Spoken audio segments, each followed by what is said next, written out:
Film की शुरुआत में एक लड़का दिखाया जाता है जो अपनी साइकिल के जरिए एक बड़े से गेट के पास आकर रुकता है। वहाँ बोर्ड लगा हुआ था क्योंकि अंदर जाना मना था। दरअसल गेट के अंदर जो घर था उसे भूतिया माना जाता था, इसीलिए यहाँ कोई भी नहीं आता था। और एक लड़की ने इस लड़की को चैलेंज किया था कि अगर तुम उस घर के दरवाजे पर लगे नंबर्स मुझे लाकर दोगे तो मैं तुमसे दोस्ती कर लूंगी। इसलिए ये लड़का अंदर आकर दरवाजे पर लगे नंबर्स निकालने लगा। नंबर था 616। वो जैसी तैसी नंबर 6 निकाल ही लेता है, पर जैसे ही अगला नंबर निकालने लगा अचानक दरवाजा खुल गया। किसी ने उसे धक्का देकर अंदर गिरा दिया, लेकिन जैसे वो दोबारा उठा घर के अंदर धुआं फैल गया और हर तरफ अंधेरा छा गया। कोई उस लड़के को पकड़कर उसे धुएं में खींचकर ले जाता है, जिसके साथ ही दरवाजा बंद हो गया और हम बस उसकी चीखें ही सुन पाते हैं। इसके बाद हम एक साल के बाद का वक्त देखते हैं, जहाँ एक लड़का गैराज में काम कर रहा था जिसका नाम शेन था। शेन से मिलने उसकी डैड आई, जो उसे कह रही थी कि रात को काम खत्म करने के बाद मुझसे मिलने आना, क्योंकि मैंने तुमसे कोई जरूरी बात करनी है। शेन उनसे आज रात मिलने से मना कर देता है क्योंकि वो रात को अपने दोस्तों के साथ पार्टी में जाने वाला था, क्योंकि आज ही हैलोवीन थी।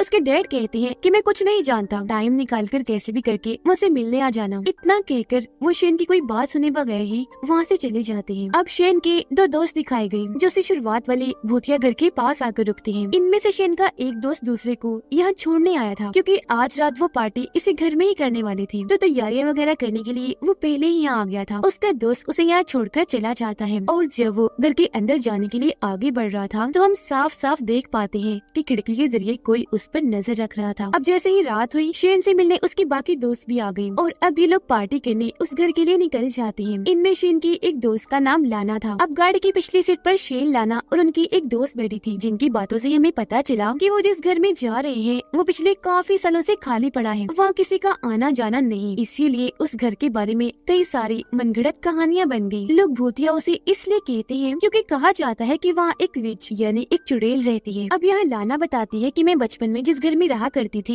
वो एक बूढ़ी औरत का घर था। उस औरत को भी लोग विच ही मानती थी, क्योंकि उसके पास तकरीबन 100 बिल्लियाँ थी। बच्चे हैलोवीन की रात आकर उसके दरवाजे पर अंडे मारती थी। तो ये कोई बड़ी बात नहीं है, अक्सर इलाकों में ऐसे घर मौजूद हैं जिनके बारे में कहानियाँ बनी हुई हैं। अब कुछ देर के बाद ये उस घर तक पहुँच गई। शेन का दोस्त दरवाजा खटखटाकर आवाज देता है, पर जैसे ही उसने दरवाजे को हाथ लगाया तो दरवाजा पहले से ही खुला हुआ था और फिर अचानक ही शेन का वो दोस्त दरवाजे के अंदर ही खींच लिया जाता है, जो देखकर सारे ही काफी डर गए। लेकिन अगले ही पल उनका दोस्त हंसते हुए बाहर आ गया, यानी वो अपने दोस्तों को डराने के लिए उनके साथ मजाक कर रहा था। जिसके बाद ये लोग अंदर आ गए। सब अलग अलग होकर पूरे घर को चेक करने लगते हैं। शेन के दो दोस्त जब एक कमरे में थे तो लड़की ने अचानक दीवार पर हाथ रख लिया, जहाँ तभी उसके हाथ पर कोई लिक्विड लग गया जो दीवार से निकल रहा था। जिसके बाद उस कमरे की हर दीवार से वो लिक्विड निकलना शुरू हो जाता है, पर ये क्या था उन्हें समझ नहीं आती। शेन और उसकी दोस्त जब कमरे में लेटे हुए थे तो तभी उसकी दोस्त देखती है कि वहाँ पड़ी कुर्सी जिस पर कपड़ा ढका हुआ है वो अचानक से हिलने लगी। ऐसा लग रहा था जैसे कपड़े के अंदर कोई है जो बाहर आने की कोशिश कर रहा है। ये देख वो थोड़ा घबरा गई, इसीलिए वहाँ से बाहर आ जाती है। शेन ने क्योंकि वो कुर्सी नहीं देखी थी तो वो समझ नहीं पाता कि आखिर इसे हुआ क्या। अब लाना और उसका दोस्त एक कमरे में आकर वहाँ लगी तस्वीरों को देखने लगते हैं। लाना का दोस्त उसके साथ एक सेल्फी बनाता है, जिसके बाद लाना अपने दोस्त को एक तस्वीर दिखाती है जो एक फैमिली की थी। उसे देखकर वो काफी डर गया, क्योंकि तस्वीर में जो फैमिली थी वो काफी डरावनी लग रही थी। उनकी आंखें अजीब तरह की थी, इसीलिए उसके हाथ से वो तस्वीर छूटकर नीचे गिर जाती है। ये आवाज सुनकर उनके दो दोस्त वहाँ पर आए, जिनके पूछने पर लाना का दोस्त बताने लगा कि मैं इस तस्वीर को देखकर डर गया था, जिसमें कुछ तो गड़बड़, कुछ तो अजीब है। वो ये बात कर ही रहा था कि तभी यहाँ शेन और उसके दोस्त भी आ गए। जिस दौरान शेन का दोस्त जैसे ही एक म्यूजिक सिस्टम से टकराया अचानक वो खुद ही बजने लगा, जो चीज सबको काफी हैरान कर देती है। अब लाना को एक औरत की तस्वीर अपनी तरफ खींच रही थी, क्योंकि वो उसे बहुत प्यारी लग रही थी। पहले तो लाना बड़े गौर से तस्वीर को देखने लगी, पर थोड़ी देर के बाद वापस रख देती है। जैसे उसने तस्वीर वापस रखी उसे एक ख्याल आने लगा।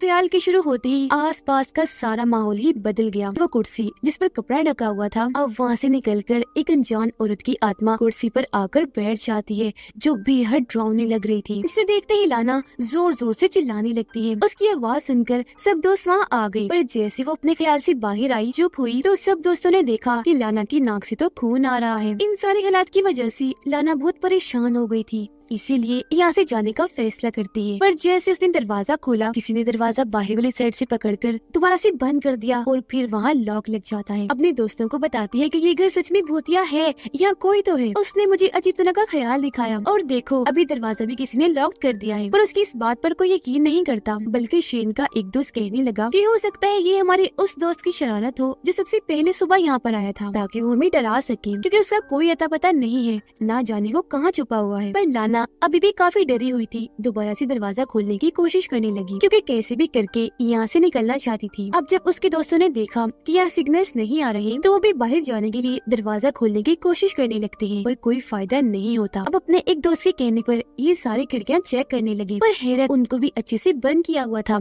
ताकि कोई खोलने की कोशिश ना करे। इसी बीच लाना की दोस्त एक कपड़े से ढका हुआ शीशा वहाँ पर देखती है। उसने जैसे कपड़ा हटाया, अचानक शीशे से कोई अजीब सी चीज निकलकर बाहर उसकी तरफ आने लगी। ये देख पहले तो वो डर गई, लेकिन फिर अपने हाथ से शीशे को छूने लगती है। हैरत उसका हाथ शीशे में काफी अंदर चला गया, जहाँ तभी कोई उसके हाथ को पकड़कर और अंदर खींचने लगा। इस वजह से वो काफी डर गई, जोर जोर से चिल्लाने लगती है, क्योंकि उसके हाथ में दर्द भी हो रही थी। उसके सारे दोस्त आकर उसका हाथ बाहर निकालने की कोशिश करने लगते हैं। हाथ तो बाहर निकाल लिया, पर उसके हाथ से खून निकल रहा था, क्योंकि उसकी 2-3 उंगलियां काट दी गई थी। ये देखकर सबको लाना की बातों पर यकीन होने लगा, यहाँ कुछ तो है। इसीलिए अब शेन यहाँ से बाहर निकलने के लिए कुर्सी से दरवाजा तोड़ने की कोशिश करने लगता है, पर उल्टा कुर्सी ही टूट जाती है। दरवाजे पर एक खराश तक नहीं आती। ये लोग दरवाजे के सुराख से देखने लगे, और क्योंकि आज हैलोवीन थी इसीलिए कुछ लोग बाहर इकट्ठा हुए थे। अब ये लोग चिल्ला चिल्लाकर उन्हें मदद के लिए आवाज लगाने लगे, पर बाहर खड़े लोगों को इनकी जरा भी आवाज नहीं आती। वो बस इस घर को भूतिया समझकर अंडे मारकर यहाँ से चले जाते हैं। अब 3 लोग पूरे घर को चेक करने लगे, जबकि 2 अपनी जख्मी दोस्त को संभालने में लग जाते हैं, जिसकी उंगलियां टूट गई थी। इसी दौरान लाना को एक कमरा दिखा जो किसी लाइब्रेरी जैसा लग रहा था। अंदर आने पर लाना को एक कागज मिला, जिस पर एक औरत की मौत के बारे में लिखा हुआ था कि वो औरत क्योंकि रिचुअल काले जादू वगैरह करती थी, इसीलिए उसे पानी में डुबोकर मारने की सजा मिली। शेन के एक दोस्त को किसी का काला साया दिखा, तो बिना सोचे समझे उसके पीछे चली जाती है, जबकि शेन के 3 दोस्त किचन में आ जाते हैं, जहाँ एक दोस्त स्टील के बर्तन में अपना सर देखता है, जिस पर गहरी चोट थी जो धीरे धीरे बढ़ती ही जा रही थी। वो हैरान हो गया, क्योंकि उसे तो कोई चोट लगी ही नहीं थी। इसी बीच शेन के दोस्त को वहाँ एक बर्तन में किसी का कटा हुआ हाथ दिखता है, जिसे देखकर वो घबरा गया। उसकी हालत खराब होने लगी, इसीलिए वहाँ से बाहर आ जाता है। एक कमरे के पास आया, जिसके अंदर उनकी एक दोस्त बैठी रो रही थी। ये जैसे उसे संभालने लगा, वो उसे पकड़कर अजीब तरह की हरकतें करने लगी। पहले तो अपने दोस्त को रोकने लगा, पर जब वो नहीं रुकी तो बहाना बनाकर कहता है, अच्छा रुको, साइड पर हटो, मैं दरवाजा बंद कर देता हूँ ताकि कोई आ ना जाए। उसकी बात करनी ही थी कि तभी दरवाजा एकदम ही बंद हो जाता है, जिसके बाद उसकी दोस्त विच एक चुड़ैल में बदल जाती है, जो उसे जोर से पकड़कर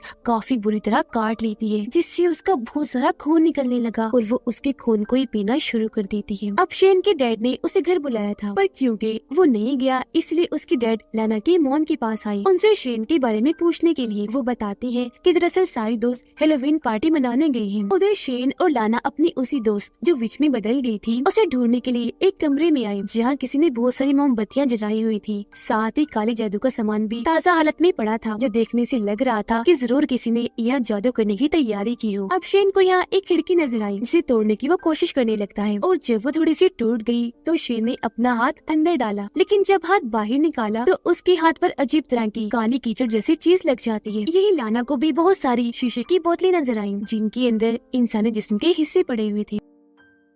उनमें से एक बोतल शेन उठा लेता है, पर जैसे उसे खोलने लगा वो नीचे गिरकर टूट जाती है, जिसके अंदर किसी का कटा हुआ हाथ था। बोतल के टूटते ही वहाँ हर तरफ धुआं फैल गया। वो देखती है कि कटा हुआ हाथ हिल रहा है, जिससे वो काफी डर जाती है और ये तीनों वहाँ से बाहर आ जाते हैं। शेन के 2 दोस्त अपने उस दोस्त को ढूंढ रही थी जिसे विच ने काट लिया था। वो इन्हें मिल भी गया, लेकिन काफी जख्मी हालत में, उसका बहुत सारा खून बह रहा था। ये लोग उसे संभालते हैं, लेकिन इससे पहले वो कुछ बता पाता अपना दम तोड़ देता है, क्योंकि जाहिर है उसकी हालत बहुत ही बुरी थी। इसी बीच शेन की दोस्त देखती है कि दरवाजा खुला हुआ है, तो जल्दी से भागकर बाहर आ गई, पर इसकी फौरन ही बाद दरवाजा बंद हो गया और उसका दोस्त अंदर ही रह जाता है। जिस दौरान हम उसके पीछे विच को देखते हैं, जो अचानक उठ खड़ी हुई। उसने जैसे पीछे मुड़कर देखा, विच तो वहाँ से गायब हो गई थी, पर उसके दोस्त की लाश खड़ी होकर धुएं में बदल गई, जो उड़ते हुए आकर उस पर हमला कर देती है, जिससे वो काफी दूर नीचे गिर जाता है। शेन की दोस्त जो बाहर आ चुकी थी यहाँ से निकलने की कोशिश करने लगती है, पर तभी अचानक वो कीचड़ वाले पानी दलदल में गिर जाती है। इससे पहले कि डूबती बाहर निकलने की कोशिश करने लगी, पर तभी दलदल से विच की हाथ बाहर आकर उसे पकड़ लेती है और खींचकर उसे अपने साथ पानी में ले गई। उधर शेन की वो दोस्त जिसका हाथ शीशे में जाने से जख्मी हो गया था, वो चोट वाली जगह इतनी जल्दी ही गलना शुरू हो गई थी। अभी वो ये देख रही थी कि तभी इन्हें अपने उस दोस्त की चिल्लाने की आवाज आने लगी जो सबसे पहले यहाँ आया था तैयारियां करने के लिए। आवाज का पीछे करते करते एक पिंजरे के पास आ गई जिसमें इनका वो दोस्त कैद था। उसके हाथ भी बांधे हुए थे, हालत बहुत खराब थी। वो बार बार एक ही बात बोले जा रहा था कि वो विच बहुत खतरनाक है जो हम में से किसी को भी नहीं छोड़ेगी। इसी बीच इनका वो दोस्त भी यहाँ आ गया जिस पर लाश के धुएं ने हमला किया था। लाना और उसकी दोस्त को एक छोटा सा रास्ता नजर आ गया जिसके अंदर रेंगते हुए ये यहाँ से बाहर निकलने की कोशिश करने लगती है। आगे लाना की दोस्त थी, वो जैसे ही आखिर में पहुंची कोई दूसरी साइड से उसका हाथ पकड़ लेता है। अब वो अनजान शख्स हाथों से विच ही लग रही थी क्योंकि उसके लंबे लंबे गंदी सी नाखून थे। उसे लाना की दोस्त की नाखून बहुत प्यारे लगे थे, इसीलिए वो एक एक करके उसके नाखूनों को बेरहमी से उखाड़ने लगती है। अब जाहिर है इससे उसे बहुत तकलीफ हुई। वो दर्द की वजह से जोर जोर से चिल्लाने लगी। पीछे लाना पर भी किसी ने हमला कर दिया, उसका सर ऊपर की तरफ मारकर नीचे गिरा दिया जिससे वो बेहोश हो जाती है। अब शेन और उसका दोस्त पिंजरे को उठाकर उसमें से अपने दोस्त को आजाद करने की कोशिश करने लगी, पर तभी विच ने यहाँ आकर इन पर हमला कर दिया। उसने पहले इन दोनों को साइड में धक्का दिया जिसके बाद पिंजरे को भी जोर से गिरा दिया। ऐसा करने से उनके कैद दोस्त का सर दब गया और बड़ी बेरहमी से उसकी मौत हो गई। लाना को अब और ज्यादा और अजीब तरह के ख्याल आ रहे थे जिसमें वो विच उसे अलग अलग तरह से डरा रही थी जिससे उसकी हालत भी खराब हो गई। लेकिन ठीक वक्त पर यहाँ शेन और उसके दोस्त आकर उसे संभाल लेते हैं। अब क्योंकि इनकी एक दोस्त गायब हो गई थी तो ये मिलकर उसे ढूंढने लगते हैं। वो इन्हें वॉशरूम में मिल तो जाती है पर काफी अजीब हालत में। साथ ही उसे देखने से लग रहा था जैसे उसकी उम्र एकदम ही बढ़ गई हो। वो एक बूढ़ी औरत लग रही थी। लेकिन उसे वहाँ से ले जाने के लिए शेन ने जैसे उसका हाथ पकड़ा, अचानक उसका मांस किसी छिलके की तरह शेन के हाथ में आ गया, यानी उसका जिस्म इतना कमजोर हो गया था जिसके बाद वो वही शेन की आंखों के सामने तड़प तड़प कर मारी जाती है। इन सारी हालात की वजह से शेन का दोस्त काफी तंग आ गया था, इसीलिए वो इस पूरे घर को जलाने का सोचता है। हर जगह पेट्रोल डाल देता है। इससे पहले कि आग लगाता वहाँ पर विच आकर उस पे हमला कर देती है। वो उसे इतना बुरा पीटती है कि उसका पेट ही चीर के रख देती है जिससे उसकी वही मौत हो जाती है। इससे शेन को बहुत बुरा लग गया और अब उसका सबब भी जवाब दे चुका था, इसीलिए वो रिचुअल वाले कमरे में जाकर वहाँ की चीजों को तोड़ना शुरू हो गया। साथ ही विच को सामने आने के लिए चैलेंज करता है। अब आखिरकार वो उसके सामने आ ही जाती है। उसे इतना खतरनाक पाकर शेन लाना को कहता है कि खिड़की खुली है, जल्दी से यहाँ से भाग जाओ। तब उसने ऐसे ही किया, लेकिन उसके जाते ही विच ने शेन पर हमला कर दिया। अपने मुंह से बहुत सारा काले रंग का धुआं निकालकर वो शेन पर छोड़ देती है। उसका पूरा चेहरा जलकर झुलस गया जिससे उसकी भी अब मौत हो जाती है। इसी बीच लाना जो बाहर आ गई थी खिड़की से कूदने की वजह से वो सीधा कीचड़ में आकर गिरी थी। वो देखती है कि शेन के डैड पुलिस की गाड़ी लेकर उन सबकी खोज करने के लिए यहाँ आ गए हैं क्योंकि उन्हें खबर मिली थी कि वो सब इधर ही आए हैं। लाना उन्हें देखकर मदद के लिए आवाज लगाने लगी पर कोई फायदा नहीं होता क्योंकि विच उसे भी पकड़कर कीचड़ वाले पानी में खींचकर ले जाती है और सीन इधर ही कट हो जाता है। पर अगली सुबह जब पुलिस वहाँ की छानबीन कर रही थी तो वो लाना को पानी से बाहर निकाल लेते हैं जो मरी नहीं अभी जिंदा थी। लेकिन वो पहले वाली लाना नहीं लग रही थी क्योंकि उसका जिस्म, उसका बर्ताव, हाव भाव सब बदला हुआ लग रहा था जिससे हम समझ पाते हैं कि ये और कोई नहीं बल्कि विच है। उसने लाना के जिस्म को पोजेस्ट कर उस पर कब्जा किया है जिससे वो अब लाना के जिस्म में आ गई है। विच की आत्मा क्योंकि इतने सालों से कैद थी तो आज वो लाना के जरिए बाहर आ ही गई, यानी आजाद हो गई। और उसने लाना को ही अपने मकसद में कामयाब होने के लिए इसलिए चुना क्योंकि लाना विच की तस्वीर की तरफ खींची चली आई। उसे विच बहुत प्यारी लग रही थी जिससे हम समझ पाए कि घर में जो खूबसूरत लड़की की तस्वीर थी वो और कोई नहीं बल्कि विच थी जिसने इस घर के कैसे निकलने के लिए इतने लोगों को अपना शिकार बनाया। अब क्योंकि उसे एक जिस्म मिल गया है लाना का तो वो हर तरफ तबाही मचा देगी। और इसी के साथ इस मूवी की यहीं पर ड्राउनी एंडिंग हो जाती है।